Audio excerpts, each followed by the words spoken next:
என் புதிய சுவை சேனலுக்கு தங்களை அன்புடன் வரவேற்கிறேன். என் புதிய சுவை சேனலில் நான் இன்றைக்கி சுரக்காய் கூட நெத்திலி கருவாடு சேர்த்து அருமையான கிரேவி செய்து காட்ட போகிறேங்க.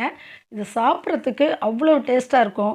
சரி வாங்க கிரேவி எப்படி செய்கிறதுன்னு பார்க்கலாம்.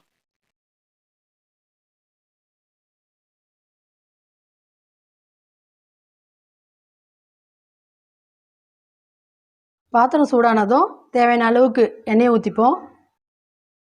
இப்போ எண்ணெய் நல்லா சூடாயிடுச்சு.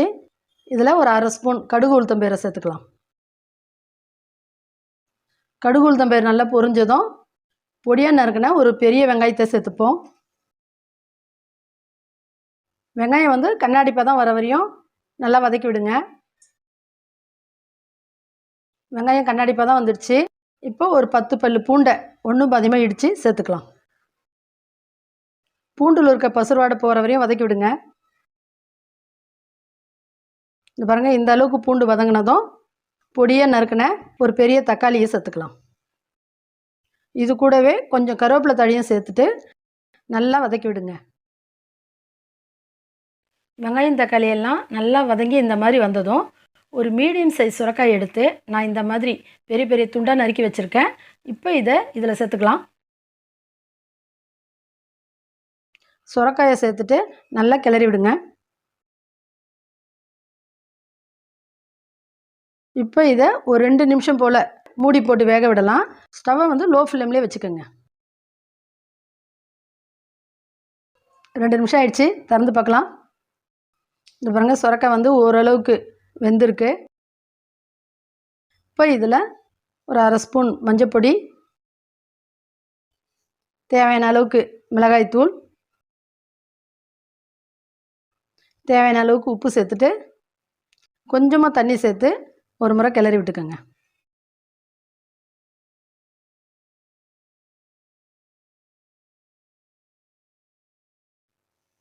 இப்போ இதை திரும்பவும் ஒரு 2 நிமிஷத்துக்கு மூடி போட்டு வேக வைக்கலாம்.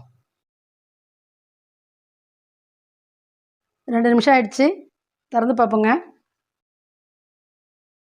பாருங்கள், சுரக்காய் நல்லா ஒரு 3/4 வெந்துடுச்சு. இதில் ஒரு 100 கிராமுக்கு காஞ்ச நெத்திலியை நல்லா மண் போக கழுவிட்டு எடுத்து வச்சுருக்கேன். அதை இப்போ இதில் சேர்த்துப்போம். நெத்திலி சேர்த்ததும் ஓரளவுக்கு கொஞ்சம் பொறுமையாக கிளறி விடுங்க. நீங்கள் இதில் நெத்திலிக்கு பதிலாக சென்னங்குனியை போட்டு கூட செய்யலாங்க. அதுவும் நல்லா டேஸ்ட்டாக இருக்கும். இதுக்கு முன்னாடி முள்ளங்கி கூட இறாவை சேர்த்து கூட ஒரு வீடியோ போட்டிருக்கேன். அந்த மாதிரி கூட செஞ்சு பாருங்கள். அதுவும் சாப்பிட்றதுக்கு ரொம்ப நல்லா டேஸ்ட்டாக இருக்குங்க. இப்போ ஸ்டவ்வை லோ ஃப்ளேமில் வச்சுட்டு ஒரு 2 நிமிஷத்துக்கு மூடி போட்டு வேக விடலாம். இப்போ திறந்து பார்க்கலாங்க. சுரக்காய் நெத்திலி கருவாடுலாம் நல்லா வெந்துடுச்சு. வாசனை நல்லா கமன்னு வருதுங்க. இப்போ நம்மளுடைய சுரக்காய் நெத்திலி கிரேவி ரெடி ஆயிடுச்சுங்க. நல்லா ஒரு மிளகாய் கிள்ளி போட்ட சாம்பார் வச்சுட்டு இதை சைட் டிஷ்ஷாக வச்சு சாப்பிட்டீங்கன்னு வச்சுக்கோங்க, அவ்வளோ டேஸ்ட்டாக இருக்குங்க. சுட சுட சாதத்தில் போட்டு சாப்பிட்டாலும் சூப்பராக இருக்குங்க.